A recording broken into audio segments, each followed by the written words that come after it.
detetives, tudo bem? Aqui é a Ana e eu tô de volta com mais um vídeo sobre 5 coisas. No vídeo de hoje a gente vai falar sobre 5 pistas falsas, porém muito boas, que foram dadas pra nós em Duskwood. Mas antes eu vou pedir pra você curtir, comentar e compartilhar, porque assim você ajuda o meu canal a crescer. Ah, e ligar o sininho e se inscrever no canal, porque eu também vivo esquecendo de pedir isso, tá bom? Um beijo, então bora pro vídeo. 5. A conexão misteriosa ali entre o Dan e o Poke. Olha, depois a gente descobre que tudo aquilo foi pra fazer uma chave pra entrar no apartamento da Hannah por causa do corno do Thomas. Mas pareceu tão suspeito. Pareceu tanto que o Dan ali tava, né? Porque ele no começo já é bem hostil com a gente. Ele aparece com uma foto sem rosto.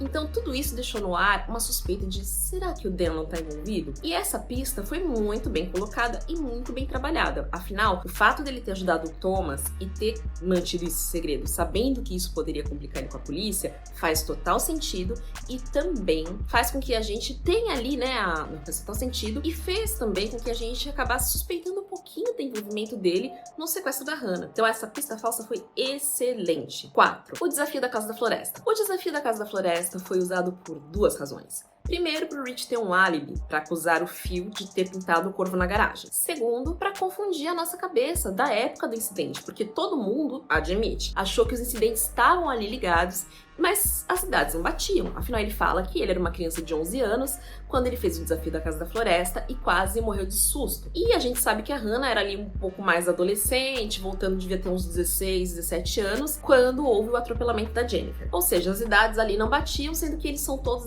mais ou menos da mesma faixa etária, acredito eu. Essa pista falsa foi muito bem colocada. A interação com a casa deu aquela tensão de será que é aqui que a Hannah tá sendo mantida em cativeiro? Meu Deus, será que vai acontecer alguma coisa com o Rich? Ele tá se colocando em perigo. E apesar de ter sido uma pista falsa, porque não, ele não estava mantendo a Hannah lá, até onde a gente sabe, vai que tava, né? Foi muito boa, porque colocou o momento de tensão certo, foi uma das interações mais legais também do jogo, né? Onde a gente fica preocupado com ele, né? Daquela respirada funda, mano, o que vai acontecer? E também botou a gente pra pensar, porque não fazia sentido ele ter falado da Casa da Floresta, e ele era criança, e a Hannah não era, olha, confundiu tudo, e foi muito bem aplicado esse golpe, tá, Everbite? Parabéns pra vocês. A história do passarinho do Alf. Eu não entendo bem até onde a história do passarinho do Alf tinha o objetivo de chegar, mas confesso que esquentou a cabeça de muitos de nós, né? A gente quebrou a cabeça pensando por que esse menino matou o passarinho, por que tinham tantas anotações da Lily no hotel. Lembrando que assim, o passarinho não, tá? Mas sobre as anotações da Lily,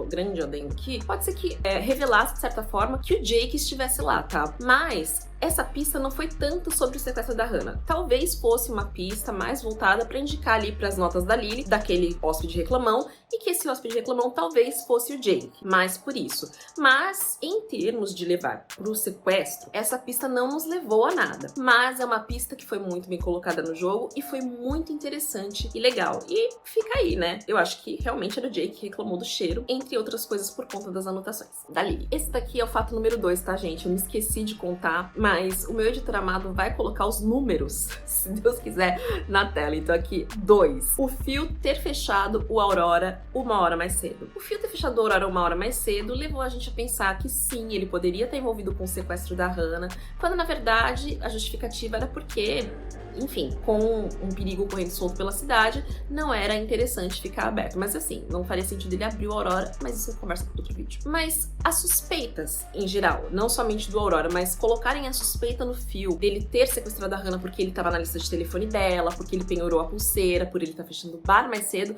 foram muito interessantes. Apesar de não terem chegado em lugar nenhum, ainda deixa a gente especulando, né, o porquê de tudo isso. Eu acredito que seja muito mais simples a explicação, realmente é só a ligação dele com o Michael Hanson e o fato dele ter penhorado a pulseira que levaram a conexão dele com a Hannah. Mas ele se achou, né, ele achou que a Hannah tava afim dele, tadinho dele. E aqui, essa foi, na minha opinião, a pista das pistas que teve até código Morse na história que a gente achou que foi o perfil e as postagens do Dr. Barrett. Olha, Everbite me pegou, e eu pergunto, por quê? Colocou muita coisa, botou a gente pra pensar, e no final o Dr. Barrett não tava ligado com o sequestro da Hannah. Muitas pessoas acreditavam que ele estivesse por trás do sequestro. Eu não acho essa ideia absurda, mas ele não tem nada de participação. Ele não tem conexão com ninguém, absolutamente ninguém. E mesmo assim, ele se tornou um personagem interessante, né? Todo esse plot do Dr. Barrett, apesar de não ter sido bem trabalhado, acabou se tornando, assim, vamos dizer, uma das investigações mais instigantes que os detetives tiveram. Porque, gente, a gente botou a cabeça pra pensar. A mulher dele parecia a Jessie mais velha,